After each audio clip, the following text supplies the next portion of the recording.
السلام علیکم ناظرین کرام، شروع کرتی ہوں اللہ تعالیٰ کے بابرکت نام سے جو بڑا مہربان اور نہایت رحم والا ہے۔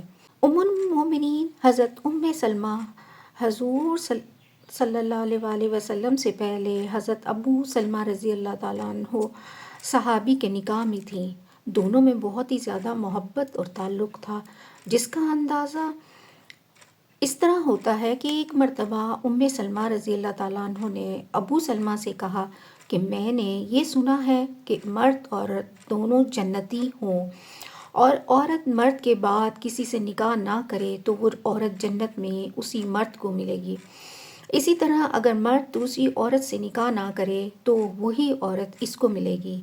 اس لیے لاؤ ہم اور تم دونوں عہد کر لیں کہ ہم میں سے جو پہلے مر جائے تو دوسرا نکاح نہ کرے۔ ابو سلمہ رضی اللہ تعالیٰ عنہ نے کہا کہ تم میرا کہنا مان لو گی؟ سلمہ رضی اللہ تعالیٰ عنہ نے کہا کہ میں تو اسی واسطے مشورہ کر رہی ہوں کہ آپ کا کہنا مانوں۔ ابو سلمہ رضی اللہ تعالیٰ عنہ نے کہا کہ تو میرے بعد نکاح کر لینا۔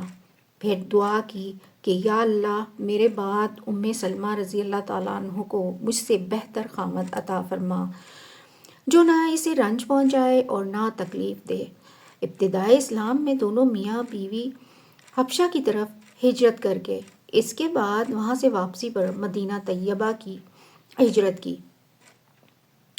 خود سلمہ رضی اللہ تعالیٰ عنہ بیان کرتی ہیں کہ جب ابو سلمہ رضی اللہ تعالیٰ عنہ نے ہجرت کا ارادہ کیا تو اپنے اونٹ پر سامان لادا اور مجھے میرے بیٹے سلمہ رضی اللہ تعالیٰ عنہ کو سوار کرایا اور خود اونٹ کی نکیل ہاتھ میں لے کر چلے۔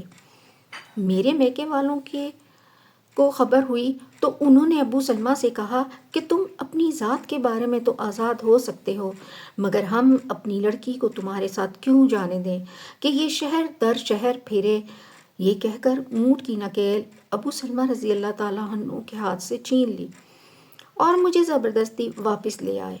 میرے سسرال کے لوگوں کو جو ابو سلمہ کے رشتہ دار تھے، جب اس قصے کی خبر ملی تو وہ میرے میکے والوں سے جھگڑنے لگے کہ تمہیں اپنی لڑکی کا تو اختیار ہے، مگر ہم اپنے لڑکے سلمہ رضی اللہ تعالیٰ عنہ کو تمہارے پاس کیوں چھوڑ دیں، جبکہ تم نے اپنی لڑکی کو اس کے خاوند کے پاس نہیں چھوڑا۔ اور یہ کہہ کر میرے لڑکے سلمہ رضی اللہ تعالیٰ عنہ کو بھی مجھ سے چھین لیا۔ اب میں اور میرا لڑکا، میرا شوہر تینوں جدا جدا ہو گئے۔ ایک دن میرے ایک چچا زاد بھائی نے میرے حال پر ترس کھا کر اپنے لوگوں سے کہا، تمہیں اس مسکین پر ترس نہیں آتا کہ اس کو بچہ اور خاوند سے تم نے جدا کر رکھا ہے، اس کو کیوں نہیں چھوڑ دیتے؟ غرض میرے چچا زاد بھائی نے کہہ کر اس بات پر ان سب کو راضی کر لیا۔ انہوں نے مجھے اجازت دے دی کہ تو اپنے خاوند کے پاس جانا چاہتی ہے تو چلی جا۔ یہ دیکھ کر بنو عبد الاسد نے بھی لڑکا دے دیا۔ میں نے ایک اونٹ تیار کیا اور بچہ گود میں لے کر اونٹ پر تنہا سوار ہو کر مدینے کو چل دی۔ 3-4 میل چلی تھی کہ تیغم میں عثمان بن طلحہ مجھے ملے۔ مجھ سے پوچھا کہ اکیلی کہاں جا رہی ہو؟ میں نے کہا میں اپنے خاوند کے پاس مدینہ جا رہی ہوں۔ انہوں نے کہا کوئی تمہارے ساتھ نہیں ہے؟ میں نے کہا اللہ کی ذات کے سوا کوئی نہیں ہے۔ انہوں نے میرے اونٹ کی نکیل پکڑی اور آگے آگے چل دیے۔ خدا پاک کی قسم مجھے عثمان سے زیادہ شریف آدمی کوئی نہیں ملا۔ جب اترنے کا وقت ہوتا تو وہ میرے اونٹ کو بٹھا کر خود علیحدہ درخت کی آڑ میں ہو جاتے، میں اتر جاتی، اور جب سوار ہونے کا وقت ہوتا اونٹ کو سامان وغیرہ لاد کر میرے قریب بٹھا دیتے، میں اس پر سوار ہو جاتی اور وہ آ کر اس کی نکیل پکڑ کر آگے آگے چلنے لگتے۔ اسی طرح ہم مدینہ منورہ پہنچے۔ جب قباء میں پہنچے تو انہوں نے کہا تمہارا خاوند یہی ہے۔ اس وقت تک ابو سلمہ رضی اللہ تعالیٰ عنہ قباء ہی میں مقیم تھے۔ عثمان مجھے وہاں پہنچا کر خود مکہ مکرمہ واپس چلے گئے۔